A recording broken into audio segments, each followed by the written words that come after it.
What's up, David here, and today we're talking about three factors that elicit either a good, warm versus a cold, bad response from women. A lot of pressure, a lot of thoughts around that initial approach, that initial engagement with women that guys reach out to me about all the time, right? And that I help my clients with all the time too.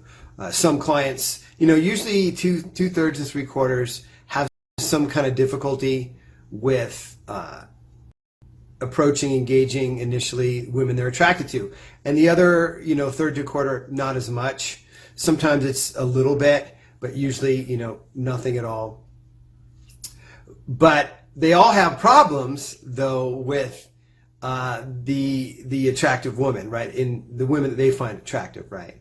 And so we're gonna cover that today. We're gonna jump right in here. So the first thing that guys tend to screw up, that we tend to screw up as guys with women that are attractive, is pretty simple. Are we being assertive or not? In our tone, in our eye contact, in our presence. Now, assertive is not aggressive, right? So obviously a lack of assertiveness, but aggressive is not what we're talking about here. We're talking about assertive. Can she hear you? Can she feel your presence? Are you, some kind of force there, or do you feel like a wisp in the wind that could just be blown over by anything that walks by, right? Women pick up on that, they feel that, okay?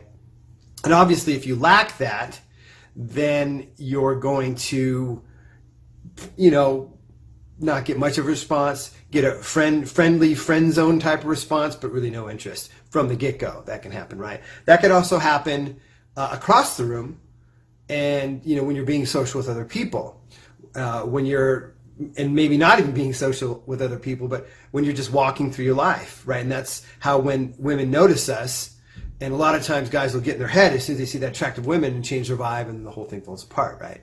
So the first thing is, are you being assertive or not in your presence? Okay, does that make sense? And so the second thing is having too uptight of a vibe, not relaxed enough of a vibe. See this all the time with, and with guys who even are really good action takers that are clients of mine. They're really good action takers. They're doing steps. They're following the coaching, the tweaks we're making for them. But sometimes they can get to a point where they might reach a bit of a ceiling, or they just are having a hard time breaking through because they're really clenched in their vibe. They're trying too hard. They're uptight. They might even be assertive, right? But then this is a more refined layer of vibe where they're too uptight, and they might have some anger, some resentment towards women, because of past hurts and issues like a lot of us have experienced, but they're holding on to that. Okay, and that can really affect it too. And see, if we're talking about a good warm response, one that makes her light up, where she's both attracted and comfortable, we have to have a vibe that is relaxing to be around. And it's really interesting because you would think, oh, if I have a relaxing vibe, I've got to be like, I've got to be really chill. No, you don't. Relaxation isn't about energy level, right? It's not about energy level. It's sort of like a top performing athlete, right? That needs to run fast, but they're relaxed in their body. And because they're relaxed, they can actually go faster, right? Like say track and field, right? 100-meter dash, whatever, right? Because they're relaxed. And the one who's pushing it too hard and they got a lot of energy, right? And you can be lower energy and relaxed too. Obviously you need a certain amount of energy to be heard and to make an impression, right? We're not talking about laying on the couch relaxed here. You know what I'm talking about, okay? And a lot of times just that can be a real issue for guys, or just they're getting uptight. Oh my gosh, a hot woman pedestal, oh shit, she's so different, blah, blah, blah, right? All that kind of stuff, right?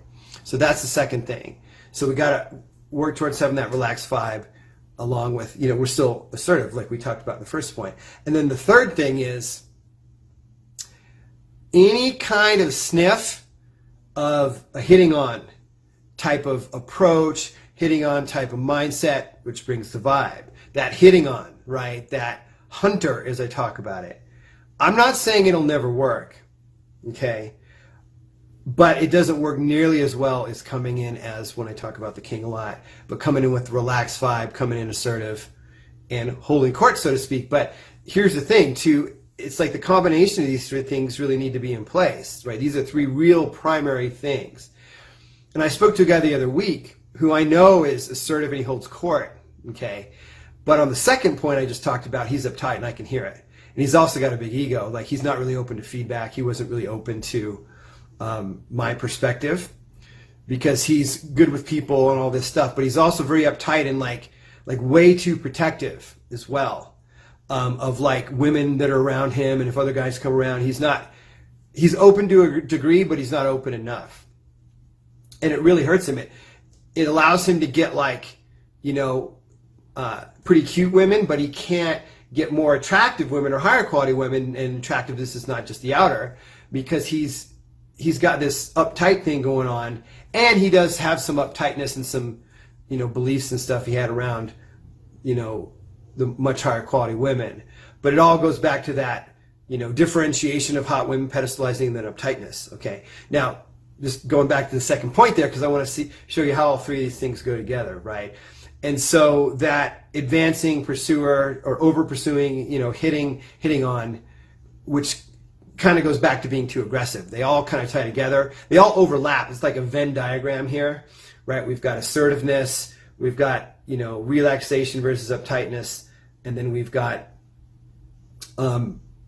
just like normal relating versus hitting on, right? Like flirtation can occur, and I'll talk about it in another video. I'm not going to get into it in this video, but and there needs to be some of that goes on, but guys often take it way too far and way too aggressive and way too pursuey and way too over the top, right? And so that's where this third point is really, really key. Okay, so yeah, and so you know, a couple things to check out if you haven't seen my Attraction on Command Masterclass. You can go to coraconfidence.com/class, or even just I think right to coraconfidence.com. There's multiple ways to get to it. Got a cool quiz there. If you're professionally successful, things are going pretty well in other areas of life too, but not your love life, we can always hop on a call. You can always reach out for that in the comments, or go to coraconfidence.com/talk, TALK. Lots of resources, lots of good stuff. Hope you enjoyed this video. Again, just to finish up here, one, you know, got to be assertive enough, can't lack assertiveness. Number two, having too uptight of a vibe versus, you know, feeling relaxed in yourself, relaxed in your skin, relaxed around people, and relaxed around those attractive, high quality women. And then of course the third, don't be hitting on them. Got to come cool, come correct and cool. You know, be cool. One of my old mentors used to say, just be cool, right?